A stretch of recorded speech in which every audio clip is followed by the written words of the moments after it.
না, আমি আপনাদের সামনে বর্তমান বিশ্বের একটি জ্বলন্ত উদাহরণ তুলে ধরতে চাই। 1923 সালে উসমানীয় সাম্রাজ্যের পতনের মধ্য দিয়ে মুস্তাফা কামাল আতা তুর্কের হাত ধরে তুরস্কের মধ্যে যে নাস্তিক্যবাদ প্রবেশ করেছিল, আজকে সেই নাস্তিক্যবাদকে অপসারণ করে একটি নাস্তিকতা মুক্ত প্রজন্ম গঠন করার লক্ষ্যে যিনি কাজ করে যাচ্ছেন, রিসেপ তাইয়্যিব এরদোগান, তিনি একটি এই কোরআনী বক্তব্যের ছাত্র ছিলেন, যার উস্তাদ ছিলেন মাহমুদ এফেন্দি রাহিমাহুল্লাহ, যার কাছ থেকে তিনি খায়রুকুম মান তাআল্লামাল কুরআন ওয়া আল্লামা শিক্ষা লাভ করেছিলেন। আলা মান লা নাবিয়্যা বা'দ। আউযু বিল্লাহি মিনাশ শাইতানির রাজীম। বিসমিল্লাহির রাহমানির রাহিম। لقد كان لكم في رسول الله أسوة حسنة وقال النبي صلى الله عليه وسلم إنما بعثت لأتمم مكارم الأخلاق أو كما قال عليه الصلاة والسلام। শিক্ষা সাহিত্য সাংস্কৃতিকমূলক ছাত্র সংগঠন রাহনুমা কর্তৃক আয়োজিত আজকের মহতী অনুষ্ঠানের সম্মানিত সভাপতি, বিজ্ঞ বিচারক, সুদক্ষ পরিচালক ও আমার সামনে উপবিষ্ট বাংলার প্রত্যন্ত অঞ্চল থেকে আগত এক জাকিল বিশেষ ছাত্র ভাই ও বন্ধুগণ, আজকে রাহনুমা ছাত্র কাফেলা কর্তৃক আমাকে যে বিষয়বস্তু নির্ধারণ করে দেওয়া হয়েছে তা পূর্ব থেকে আপনার অবগত আছেন, আর তা হলো নাস্তিকতা মুক্ত প্রজন্ম গঠনে কোরআনী বক্তব্যের প্রয়োজনীয়তা। সময়ের সংক্ষিপ্ত পরিসরে উক্ত বিষয়ের উপর কিঞ্চিত আলোকপাত করার চেষ্টা করবো। মা তাওফিক ইল্লা বিল্লাহ। প্রিয় উপস্থিতি, দিন দিন মুক্ত চিন্তা, সংশয়বাদী চিন্তাধারা ও ধর্মীয় সমালোচনার বৃদ্ধির সাথে সাথে নাস্তিক্যবাদের প্রচার করছে। খ্রিস্টীয় অষ্টাদশ শতাব্দীতে কিছু মানুষ প্রকাশ্যে নিজেদেরকে নাস্তিক বলে ঘোষণা দেয়। বর্তমান পৃথিবীর জনসংখ্যার 2.3% মানুষ নিজেদেরকে প্রকাশ্যে নাস্তিক বলে ঘোষণা করছে। 11.9% মানুষ কোনো ধর্মে বিশ্বাস করে না। আজকে রাশিয়া 13% মানুষ, জাপানে 31% মানুষ সহ আজকে ইউরোপীয় ইউনিয়নের 12% মানুষ নিজেদেরকে প্রকাশ্যে নাস্তিক বলে ঘোষণা করছে। তার মধ্যে ইটালিতে রয়েছে 6% আর সুইডেনে রয়েছে 45 থেকে 85% মানুষ পর্যন্ত। সম্মানিত হাজিরিন, নাস্তিকবাদের এই ভয়াল কালোদাপা থেকে মুক্ত নয় আমার আপনার প্রিয় মাতৃভূমিও। আসুন জেনে নেওয়া যাক ইতিহাসের পাতা থেকে কখন, কিভাবে, কোথা থেকে আমার এই প্রিয় মাতৃভূমির মধ্যে নাস্তিকবাদের প্রচার শুরু হয়। সম্মানিত হাজিরিন, 1756 খ্রিস্টাব্দে ইংরেজ বিনিয়ারা যখন আমার আপনার এই দেশের স্বাধীনতার সূর্যকে চিনিয়ে নিয়ে যায় চলে বলে কৌশলে এদেশের মানুষকে গোলামির জিঞ্জিরে আবদ্ধ করেছিল, ঠিক তখনই এদেশের ধর্মপ্রাণ মুসলমান তাদের গোলামির জিঞ্জির থেকে মুক্ত হওয়ার জন্য ঘনে ঘনে ইংরেজদের বিরুদ্ধে আন্দোলন করে তুলেছিলেন। সম্মানিত উপস্থিতি, এই সমস্ত ধর্মপ্রাণ মুসলমানদের মন ও মস্তিষ্ক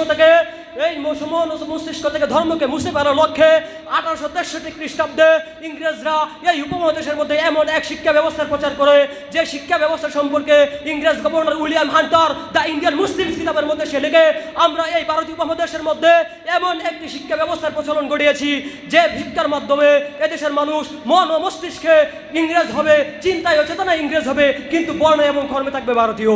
যার ধারাবাহিকতায়, যার ফলশ্রুতিতে আজকে আমরা আমাদের সমাজের দিকে তাকালে লক্ষ্য করি, আজকে আমাদের সন্তানেরা কোরআন পড়তে পারে না, নামাজ পড়তে পারে না, ইসলামী তাহদিদ তামুদ্দিন সম্পর্কে তারা রয়েছে অজ্ঞ। এর মূল কারণ হচ্ছে সকালে ঘুম থেকে উঠেই তারা যেতে হয় খ্রিস্টানদের পরিচালিত সেই স্কুলগুলোতে।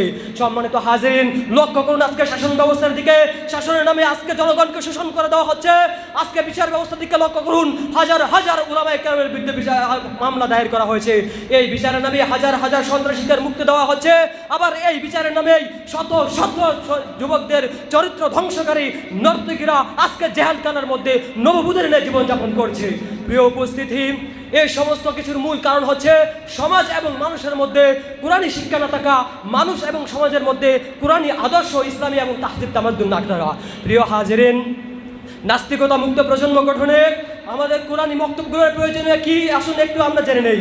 আজ থেকে 1400 বছর পূর্বে রাসূল আরবি মুহাম্মদ সাল্লাল্লাহু আলাইহি ওয়াসাল্লাম ইকরার প্রত্যাদেশের মাধ্যমে একটি নাস্তিকতা মুক্ত সমাজ গঠন করার লক্ষ্যে, একটি আদর্শ সমাজ গঠন করার লক্ষ্যে সর্বপ্রথম যে কার্যকরী ভূমিকা পালন করেছিলেন, যে পদক্ষেপ নিয়েছিলেন, সেটাই হচ্ছে মক্কার মধ্যে দারুল আরকামের একটি মক্তব গঠন করা। তার এই প্রেক্ষিতে হিজরতের পরে মসজিদে নববীর প্রাঙ্গণকে কেন্দ্র করে আসহাবে সুফা গঠন সহ হযরত সাহাবায়ে কেরাম রাদিয়াল্লাহু তাআলা আনহুম আজমাইন এই আদর্শকে বুকে ধারণ করে পৃথিবীর প্রান্তে প্রান্তে গিয়ে কোরআনী মক্তব প্রতিষ্ঠা করেছেন, যার একমাত্র লক্ষ্য ছিল একটি আদর্শ সমাজ গঠন, একটি আদর্শ রাজত্ব গঠন, একটি নাস্তিকতা মুক্ত প্রজন্ম গঠন।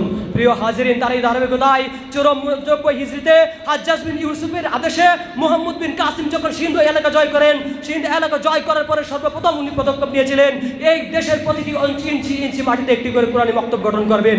তার ধারাবাহিকতায় তিনি 390 হিজরিতে সুলতান মুহাম্মদ গজনবী রহমতুল্লাহি আলাইহি যখন আমাদের ভারতীয় উপমহাদেশ জয় করেন, 409 হিজরিতে তিনি যখন কৌন্ডুজ জয় করেন, জয় করার পরে তিনি সর্বপ্রথম যে পদক্ষেপ নিয়েছিলেন সেটাই ছিল প্রতিটি অঞ্চলে একটি করে প্রজন্ম মুক্ত গঠন করা, যার উদ্দেশ্য ছিল একটি নাস্তিকতা মুক্ত প্রজন্ম গঠন, একটি নাস্তিকতা মুক্ত রাজস্ব গঠন, একটি নাস্তিকতা মুক্ত আদর্শ সমাজ গঠন। সম্মানিত হাজিরিন, এই ধারাবাহিকতায় ইতিহাস সাক্ষী এই কোরআনী বক্তব্যগুলো যুগে যুগে একটি আদর্শ সমাজ গঠনে, একটি আদর্শ রাষ্ট্র গঠনে, একটি আদর্শ প্রজন্ম গঠনে কিভাবে কাজ করে যাচ্ছে এটা আপনার বলার অপেক্ষা রাখে না। আমি আপনাদের সামনে বর্তমান বিশ্বের একটি জ্বলন্ত উদাহরণ তুলে ধরতে চাই। 1923 সালে উসমানীয় সাম্রাজ্যের পতনের মধ্য দিয়ে মুস্তাফা কামাল আতা তুর্কের হাত ধরে তুরস্কের মধ্যে যে নাস্তিক্যবাদ প্রবেশ করেছিল, আজকে সেই নাস্তিক্যবাদকে অপসারণ করে একটি নাস্তিকতা মুক্ত প্রজন্ম গঠন করার লক্ষ্যে যিনি কাজ করে যাচ্ছেন রিসেপ তাইয়্যিব এরদোগান, তিনি এই কোরআনী বক্তব্যের ছাত্র ছিলেন, যার উস্তাদ ছিলেন মাহমুদ এফেন্দি রাহিমাহুল্লাহ, যার কাছ থেকে তিনি খায়রুকুম মান তাআল্লামাল কুরআন ওয়া আল্লামা শিক্ষা লাভ করেছিলেন। সম্মানিত হাজিরিন, তাই আমাদেরকে দৃঢ়প্রত্যয় নিতে হবে। সেই মুহাম্মদুল হাফিজ রাহমাতুল্লাহি আলাইহি স্বপ্ন বাস্তবায়নে আমাদেরকে লক্ষ্য হতে হবে। যে স্বপ্ন তিনি দেখেছিলেন, যখন তাকে জিজ্ঞাসা করা হলো আপনি যদি এই বাংলার জমিনের প্রেসিডেন্ট হন তাহলে আপনি কি করবেন, মুহাম্মদুল হাফিজ রহমতুল্লাহি আলাইহি দ্ব্যর্থহীন কণ্ঠে তিনি বলেছিলেন, আমি যদি বাংলার জমিনের প্রেসিডেন্ট হই তাহলে আমি বাংলার 68,000 গ্রামের মধ্যে 68,000 কোরআনী বক্তব্য প্রতিষ্ঠা করব, যার একমাত্র উদ্দেশ্য ছিল একটি নাস্তিকতা মুক্ত প্রজন্ম গঠন করত, এই দেশের মধ্যে ইসলামিক খেলাফত রাজস্ব ব্যবস্থাকরণ করা। সম্মানিত হাজিরিন, তাই আপনার জীবনের লক্ষ্য হওয়া উচিত আমরা বাংলার প্রতিটি অঞ্চলে একটি করে মুক্ত গঠন করব, যার মাধ্যমে মুসলমান বাচ্চাদেরকে তাওহীদের শিক্ষা দিয়ে, মুসলমান বাচ্চাদেরকে কুরআন ও হাদিসের শিক্ষা দিয়ে, তাহজিব তামাদ্দুন শিক্ষা দিয়ে বড় করা হবে, তাদের খুশি মনের মধ্যে ঈমানের বীজ বপন করে দেওয়া হবে, যাতে করে বড় হয়ে তারা সেই নাস আসাদ নূরের মতো না হয়ে যায়। প্রিয় হাজিরিন, এই সমস্ত কোরআনী বক্তব্যগুলো গঠন করার প্রেক্ষিতে যারা বাধা হয়ে দাঁড়াবে তাদেরকে আমরা দ্ব্যর্থহীন করে জানিয়ে দিতে চাই, এদেশ তোমাদের বাবার টাকার কিনা নয়, এদেশ তোমাদের টাকার কিনা নয়, এদেশ হাজার হাজার মুসলমানের রক্তের কিনা। সম্মানিত হাজিরিন, সেই আমাদের নিকটবর্তী আকাবি হাফিজুর রহমতুল্লাহি আলাইহি স্বপ্ন আমাদেরকে বাস্তবায়ন করতে হবে।